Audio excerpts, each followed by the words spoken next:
안녕하십니까. 안성의 대표 박인종 회사입니다. 오늘 제 348강은요. 이번 퇴직금 계산에 대해서 이것이 세무상 퇴직소득 인정이 되느냐 아니냐 이것이 이제 중요한 쟁점이에요. 특히 요새 코로나 사태도 있고 경제 불황 뭐 여러 가지 재택근무 등으로 인해서 임직원, 임원들도 또 직원들도 고참 직원들도 퇴직 압박에 시달리기도 하고 권고사직이 되기도 하고 해서 별도로 이제 이 근속 그 정년까지 땡겨서 받는 급여 중에 일부를 퇴직소득으로 볼 것이냐 아닐 것이냐 뭐 이런 거에 따라 세금이 많이 달라지기 때문에 이런 걸 한번 보도록 하겠습니다. 이것은 저희 안세재경전을 이번 주 2020년 8월 26일에 안에 내지에 이렇게 잘 써 있습니다. 한번 찰칵해 보시고요, 여러분들. 네. 이걸 한번 제가 여기다 F 뽑았으니까 보시면 되겠습니다. 자, 왜 이게 쟁점이냐? 일단 퇴직금으로 계산 방법이 있는데 이 중에서 인정이 되느냐 안 인정이 되느냐 그런 얘기죠. 퇴직소득 인정이 되면은 비교적 낮은 과세가 되는 것이고 옛날에 아주 더 낮았었는데 이제 좀 많이 좀 올라갔죠. 별도 차액에 대해서 당연도 연봉 플러스 상여금하면 연봉도 이미 이렇게 높은 세율이 갔는데 여기다 상여금이 되면 이 가장 높은 세율로 과세가 되는 거예요. 그래서 굉장히 최악의 경우가 되는 거기 때문에 퇴직할 때 받는 별도의 돈을 퇴직금으로 인정받는 게 가장 낫다 그런 얘기죠.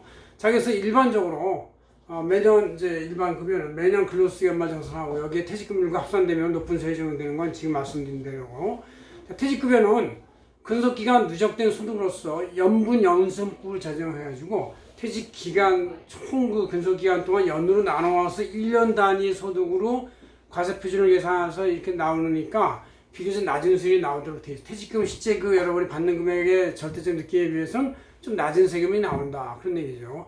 옛날에 물론 이제 이거를 월 소득을 연으로 봐서 그냥 했는데 지금 연 환산하기 때문에 상당히 세금이 높아졌어요. 자, 일반적인 경우 퇴직금 지급 시에 별도 금액은 전별금 이런 것들은 퇴직소득 분류하면 유리한다. 그러니까 이제 전별금도 퇴직소득 규율 규정에 아예 집어넣으면은 퇴직소득 인정이 될 수가 있다 그런 얘기죠. 그러나 점점 세법상 퇴직금을 분류하는 범위가 축소돼서 세법이 개정되고 있다 그런 얘기죠. 그래서 첫 번째로 2011년까지는 1년당 퇴직금에 대해서 회사 나름대로 지급 배수를 적용했을 때 규제가 없었습니다. 그래서 창업자나 대주주 이런 분들은 연당 5 내지 10 뭐 이렇게 해도 괜찮았었다. 대충 5배수였던 것 같아요, 제가 보기에는요. 그러나 2012년부터 2019년까지는 지급 배수율을 세법상 3으로 축소해버렸어요. 회사가 아무리 4나 5로 정해도 4나 5로 된 그 배수율은 무조건 상여금으로 보고 3까지 축소를 했어요. 연당 3배 추가는 근로소득 상여합산한다. 얘기죠. 2020년부터 이나마 줄여가지고 연당 지급률 3에서 2로 줄였습니다. 그래서 이렇게 많이 줄어지고 있는 시점이기 때문에 퇴직금에 대한 과세 강화가 점점 강화되고 있다 이렇게 보시면 되겠습니다. 그럼 예시를 한번 해볼까요?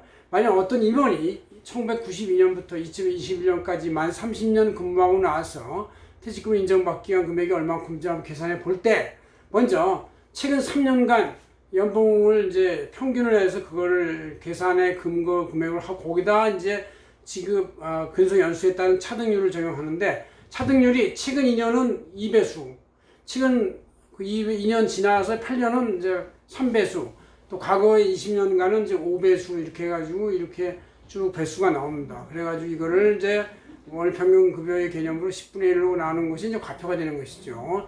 예를 들어서 퇴직연도 3년까지 평균연봉 1.5억이라고 치자고요. 3년, 그러니까 매년 평균연봉 1.5억이고 이거에 대해서 월 환산한 이거 10분의 1로 일단 이제 나눈 다음에 여기다 2년에 대해서 2년 2배수 플러스 8년에 대해서 3배수 플러스 20년에서 5배수 이렇게 해서 이제 나오면 19.2억 원이 돼요. 그럼 이제 만약에 20억 원이 지급되었다면 20억 원에서 19.2억을 초과한 8천만 원은 이제 퇴직금 초과액이니까 상여금으로 근로소득에 합산해서 거의 세율 30-40%를 물게 된다 그런 얘기죠.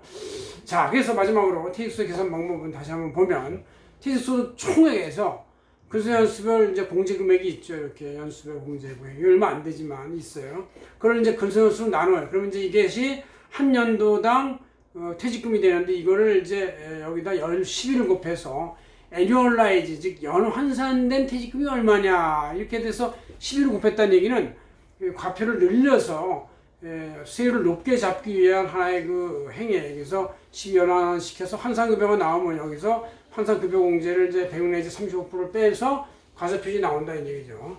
이 과세표준은 연환산된 과세표준이다 이거죠. 11을 곱했으니까 연환산된 과세표준에다가 다단계 누진세율, 즉 1년간 다단계 종합소득세를 이제 곱하면 이제 1년 환산 퇴직소득에 대한 그 퇴직소득 세액이 나오고 이걸 다시 11로 나눠서 월로 나눈다. 아까 연환산 시켜서 11을 했으니까 다시 이제 11로 나눠서 똑같이 환원시킨다. 환원시킨다는 얘기는 했다가 다시 없으니까 뭐하러 하냐 그렇게 하는데 환원시켰기 때문에 이제 이게 다단계 누진세는 높아지는 것이죠. 여기다 실질금전수를 곱하면은 퇴직소득 산출세액이 나온다 이렇게 되는 것이죠. 그래서 여러분들이 퇴직소득은 전에보다 굉장히 그 계산하기가 복잡해졌고 세금 부담도 많아졌다는 걸 알 수 있는데 그래도 근로소득이 합산되는 것보다는 적다라는 걸 알 수가 있습니다.